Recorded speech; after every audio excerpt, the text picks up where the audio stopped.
ईमान और रजब की शादी मोहब्बत से शुरू हुई थी, मगर वक्त के साथ साथ गलतफहमियां, अना और खामोशियों ने इस खूबसूरत रिश्ते को तोड़ दिया।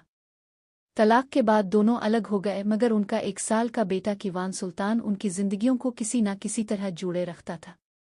ईमान ने अपने बेटे की परवरिश अपनी पूरी ताकत से शुरू की। वो दिन भर काम करती और रात को कीवान के साथ वक्त गुजारती। वो खुद को मजबूत जाहिर करती थी, मगर दिल के अंदर एक खला हमेशा मौजूद रहता था। रजब भी दूर नहीं था, मगर सामने भी नहीं आता था।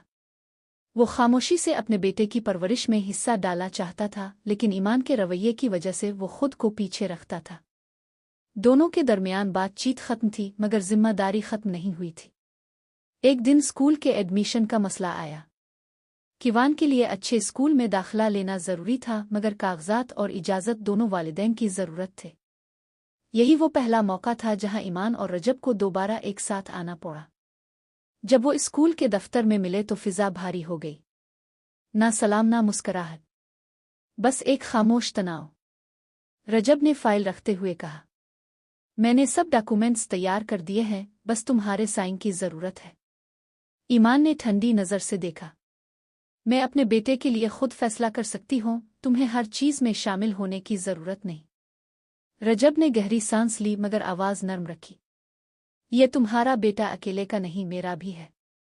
यह जुमला ईमान के दिल को छू गया, मगर वो कुछ ना बोले। कुछ दिन बाद स्कूल में वालिदैन मीटिंग रखी गई। कीवान दोनों को साथ देखकर बहुत खुश था।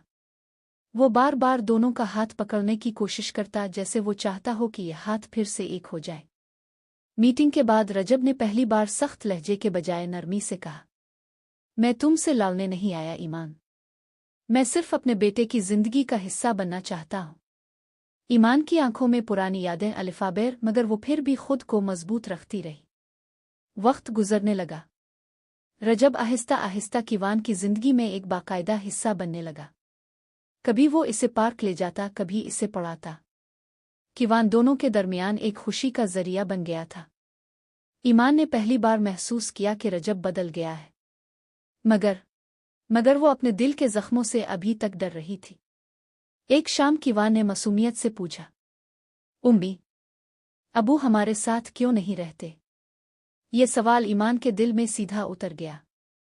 वो खामोश हो गई, क्योंकि इसके पास जवाब नहीं था, सिर्फ एहसास था।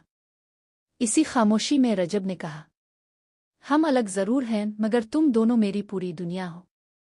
ये जुमला हुआ में गूंजता रहा, और शायद पहली बार ईमान के दिल में बर्फ पिघलने लगी। कहानी अभी खत्म नहीं हुई थी, मगर एक नई शुरुआत की आहट जरूर सुनाई देने लगी थी।